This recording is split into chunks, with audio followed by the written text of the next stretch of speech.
that has been going around here, right? Yeah. So for those of you who aren't familiar with what's going on here, short version here. Back on January 6th, a couple of years back, some guys tried to take over the... Something happened. Yeah, some stuff went down.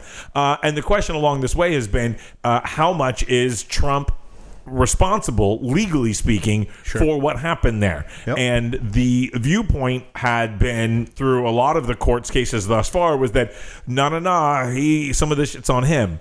And what the Supreme, now this of course went up to the Supreme Court, and we're doing this in the middle of election year, and this is only one of Trump's many different trials that he's dealing with. Yeah. But what the Supreme Court did here was really unhelpful, but not quite as nasty as everybody thinks. Okay.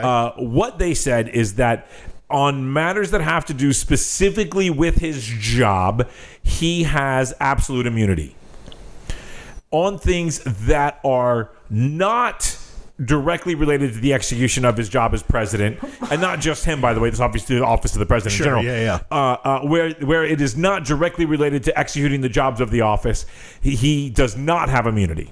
Or he might have partial immunity or whatever else. But what they did here is they kicked it back down to the lower court to figure out which ones are which.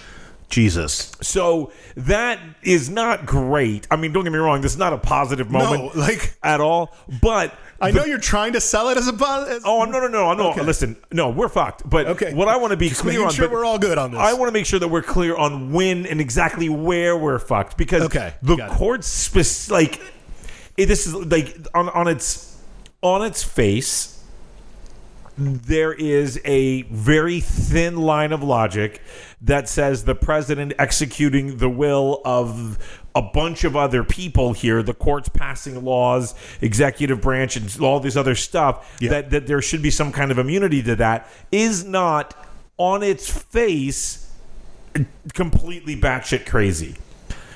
I understand the premise. It's just it's being applied. Yes, in this situation, it's really fucking bad. But I mean, also, I don't know which one of y'all were still hoping that Trump was going to face consequences. But I don't know how to. What are you doing, man? Look, man. They made a really big show out of it. They did, absolutely. I was. Trump was never going to face consequences. Never. Okay, so you still don't think he's ever going to see inside of a prison? Listen, I'm sure he'll see the inside of a prison if, he's watching on TV or some shit. But there's no... I hate you for this. Dude, rich white dudes don't go to prison very often. I understand, but rich, powerful white dudes do not go to prison. That's the end of that sentence. It doesn't happen. Look, here's the deal. Even if, because here's what's going to happen. I understand this. Do you understand that and this is actually topical from this week. So I used to be able to, up until this week, park in a ramp, a loading ramp for the post office right across the street from West End, where I DJ every Saturday.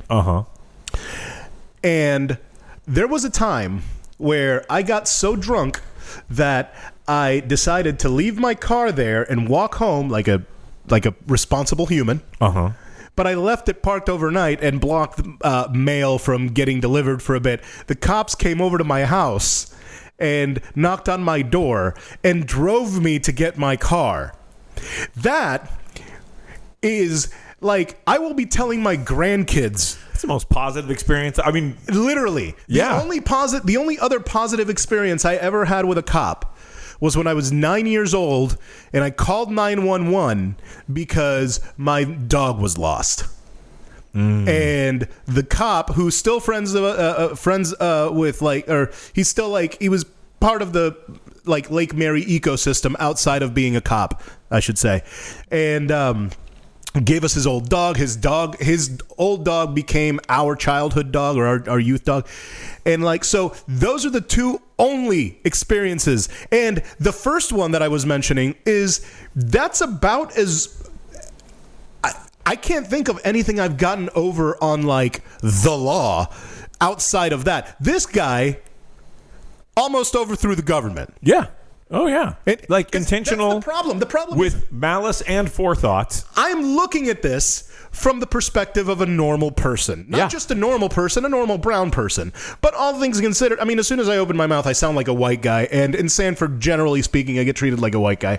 But oh, good for you. I know, it's kind of nice, man. Sanford's changed, bro. It's because it's only because they're like, oh, that's the guy that DJs there. It's not because like they're not my homies. They're like they recognize who I am. Gentrification is gentrification, man. Exactly. That's gonna. But dude, I'll tell you, Sanford has changed from the last, I don't know, 15 years. I'm about to say, listen, I've been rolling through Sanford about 30 years or so, and there was anyway. But no, so no,